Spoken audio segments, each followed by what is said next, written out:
In a snub to Boris Johnson's Brexit plan, the SNP-led Scottish Government unveiled plans to stay aligned to the EU Common Fisheries Policy.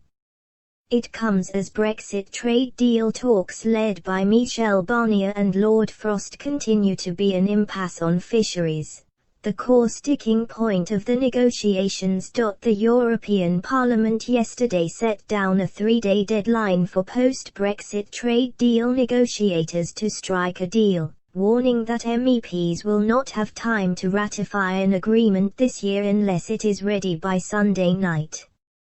On fishing, the UK government claims the EU Common Fisheries Policy, CFP, has long been a source of discontentment. Currently, present quotas are based largely on how member states fished in the 1970s, and this means the UK has a poor share of the total allowable catch. In 2018, the European fishing fleet caught over 70% of the allowable catch in British waters, whilst British fleets had just 30%. But the Scottish Government said they would align to the overarching outcomes and principles which underpin the EU's approach to fisheries, including those of the Common Fisheries Policy. However, the SNP made clear the approach would not prevent them from using alternative technical and operational processes to achieve the same or better outcomes. The SNP-led government said they would engage directly with the EU to influence future reform of the CFP where appropriate and to demonstrate leadership in addressing key issues and challenges. The government's Scotland's future fisheries management strategy also stated new rules and regulations would also be influenced by our aspirations for Scotland to gain independence. The strategy added, Scotland is a major fishing nation in the North East Atlantic and we manage our fisheries in partnership at an international level. The strategy has a 12-point action plan at its heart, which includes a robust licensing regime to manage domestic and foreign vessels fishing in Scottish waters. Alongside this, the Scottish Government will also seek to improve their quota management processes as well as develop a new catching policy for vessels. The strategy comes despite a row between the UK Government over the Scottish Government being allowed to join in trade talks with the EU. Fergus Ewing, Scotland's Rural Economy Secretary, said he had seen repeated requests from the Scottish Government to participate in international negotiations on fishing denied. Part of the controversy surrounded the UK Government's Fisheries Bill, which creates the powers for the UK to operate as an independent coastal state and manage its fish stocks sustainably outside the EU, is currently in process. Mr. Ewing claimed Scottish Government officials were denied the opportunity to participate in the talks about a future fisheries agreement despite repeated requests, something which No 10 denies.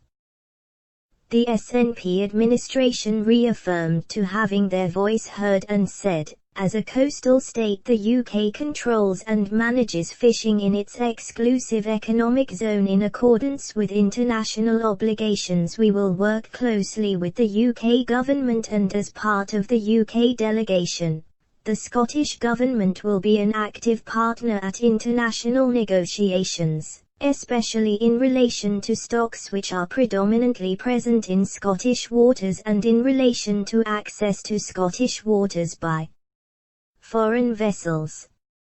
We do not envision a scenario where access to Scottish waters does not form a key component of annual negotiations.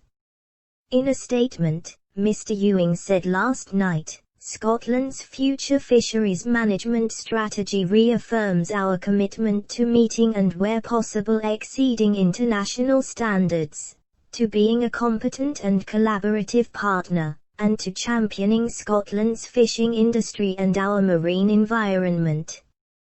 We know fisheries can operate with consensus and under a shared set of values that works for everyone, and the 12-point action plan will drive this forward, reinforcing the fact that fish are a national asset.